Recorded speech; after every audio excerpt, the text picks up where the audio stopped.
new book is really like looking at, okay, here are the warning signs of going down, going on this decline. And then how do you bring yourself back up? And I didn't do it all on my own. I had two wonderful coaches. One was a business coach and one was a wellness coach. And the wellness coach, she came in the first time I saw her speak. She's like, I can't do self-care. Self-care is a foreign concept for me. And I was like, oh, I'm right there with you. Like, it doesn't come naturally. And I worked with her for the last year and a half to help myself get better. And so then I started to incorporate those discoveries into the book. Wow. So tell us a little bit more about this book. Yeah, so it's called Perfectioneur, which is a term I coined. Whoa, that hit me in the gut. Holy crap. Yeah, Perfectioneur. I knew this is why you and I need to talk. Because oh my goodness, my reaction is on camera. That was... So I had that epiphany at 4 a.m. one day. Like, I just woke up and was like, what's another way I self-identify? Perfectionist, entrepreneur. Perfectionist, entrepreneur. So Perfectioneur became the word for that. I pitched it to a bunch of women business owners in a moment of vulnerability and said, here's how I relate. Here's what it looks like. Does this resonate? And they absolutely related to it. And so I started writing about it, saying, hey, if you identify with workaholic, Enneagram type 3, perfectionist, control freak, this is you. And I think it's a different subset of entrepreneurs that we're seeing right now. Yeah, absolutely. So what are some of the symptoms that would make us go, whoa, I felt it, but I don't know what it looks like behaviorally. Yeah. I had posted back when I was just introducing it on social media to people saying, this is what I think it is. I kind of said it was a recipe. It's a recipe of having a high drive with a dash of imposter syndrome, which I know you talk about, with, a sprinkling of self-doubt and this really poor work-life balance where we just go, go, go. And so I think a lot of people who find themselves hustling, like that's this term of like hustle really hard to get results, which a lot of us were taught to do in our 20s and 30s. That's right. It's hitting hard now of like, okay, we don't have any self-care. We don't know what rest feels like. Maybe if you're like me, you feel anxious when you see a blank spot on your calendar, or all of a sudden have a day of nothing and you get really restless within 4 hours being like, I need to do something. Yeah. So that idea of you have to be filling in the time that is blank or the white spaces instead of taking that moment for something. So let's say someone sees a lot of blank spaces in their calendar. How would one utilize that to ensure that they don't burn themselves out? I mean, how would they interpret those because what I'm hearing from you is that someone sees blank spaces and they see that as, I'm not being productive, I'm not making money, what am I doing? No, I'm not worthy. If I'm not creating, I'm not worthy. So I think this is why we're seeing a rise in planners coming back, like old school. Literally, I carry this one with me at all times, like this nice big one that you just put everything in. And I know that they quote that as like a millennial thing, which I'm an old millennial, so I get it. But, there's pros and cons to that identity. And so I actually had to literally schedule downtime. Like I had to cross it out. I had to make sure it wasn't blank, but actually like busy in some form. And that really allowed me permission to go take a walk or do something creative or, listen to music or whatever it ended up being. But if it was blank, I almost thought it was available for clients or for some sort of project or consultation. I wasn't taking time for myself. That's very interesting. So many of us who, for me, I look at blank spaces and I swim in it. Unfortunately, I'm not a very structured individual, and I do have a lot of blank spaces. And for me, the time frame, if I don't write things out on what I need to do in those areas, it's not going to happen, right? Gotcha. But at the same time, for someone like me, I need to be productive, but I also need to really chill out, right? So on my calendar, the funny thing is I don't write anything else unless there's clients or there's a phone call, there's something like this. What you will see over and over again in my calendar is between 12 to 2 o'clock is my nap time. I figured that was there somewhere. Yes. It's and when I don't get in, some of my supervisees know that if I don't text them back or call them, they know between 12 to 2 are my nap times. Right. Do not disturb. Do not disturb. But they do, right? That is, wherever I go, unless I'm traveling somewhere, nap time is something for me that I absolutely require and I Right. need. Now, there's times when I schedule, if my clients say, hey, can we see you? I know that even some of my clients know. It's hilarious. Yep. That you've been transparent enough to be like, this is like coveted time. And that really shows where we can be good role models. I mean, we're our own worst client. That's something I've heard for years of like, Very we can true. teach people this stuff beautifully, but can we do it for ourselves? Maybe, maybe not.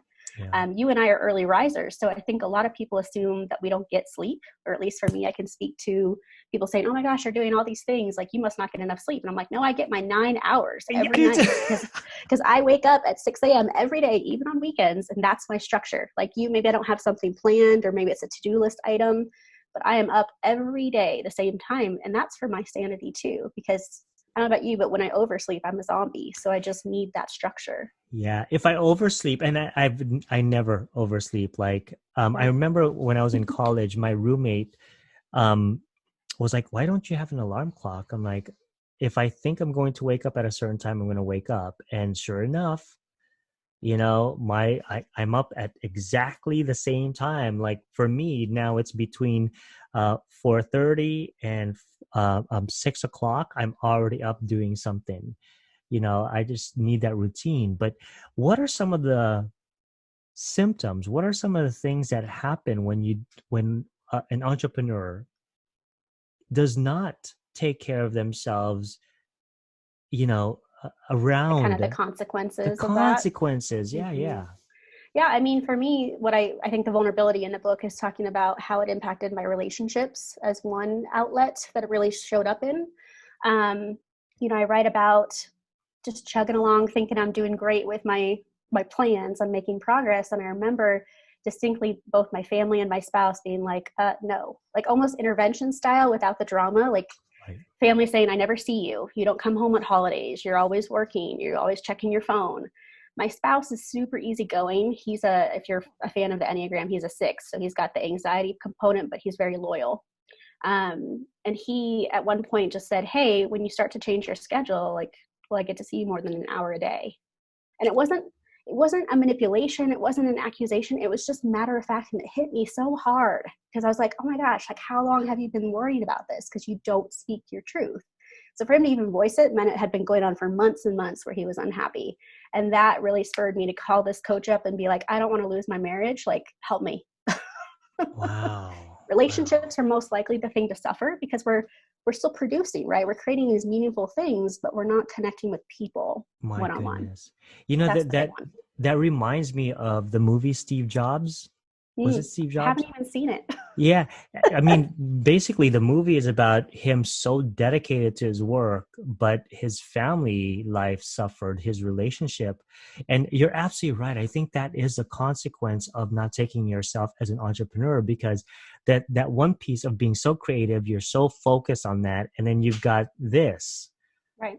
You know, I that's an indicator that if your family's falling apart, you better shift as much as possible, because you may be too obsessed or too focused on your line of Right. work. They don't see you, they don't spend time with you. I mean, to have it quantified as my husband was seeing me 7 hours a week. I was like, wait, we live together, like it blew my mind. Like I was oblivious to it. Like talk about self-discovery in its most painful form. Yeah, yeah. Tell us the title of your book again. It's called Perfectioneur: From Workaholic to Well Balanced, One Therapist Guide to Get You There. That So is amazing. And so when at the time of this recording, it's probably going to be out, but when will that be out?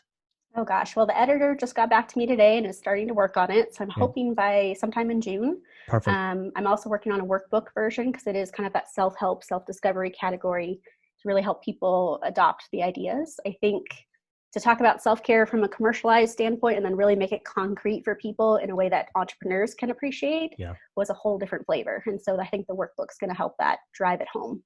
I love that. So for those of you who are watching, I will have the link, hopefully, to Hopefully. Yeah. hopefully, Amazon.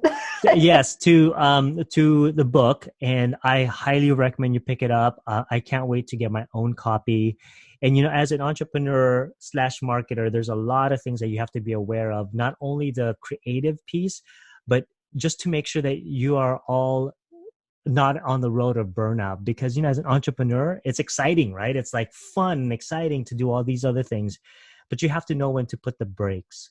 You know, a Yes. lot of people tell me the same thing, Khara, that Ernesto, you're doing so many things. You're here, there. What state are you in? I get that a lot from friends and family. Are you in the state? I'm like, yes, I am. But what people don't know is that I'm fully rested in the evening. I go to sleep. Even people accuse me of saying you never sleep. I'm like, oh, hold on. And I take naps, Right. you know? And now that I got into TikTok, now I'm dancing. Right. You got your physical movement. We all need that. I take walks every day now for that same reason. It just Mm, feels good. It feels good in our body. yeah. So Dancing sounds more fun.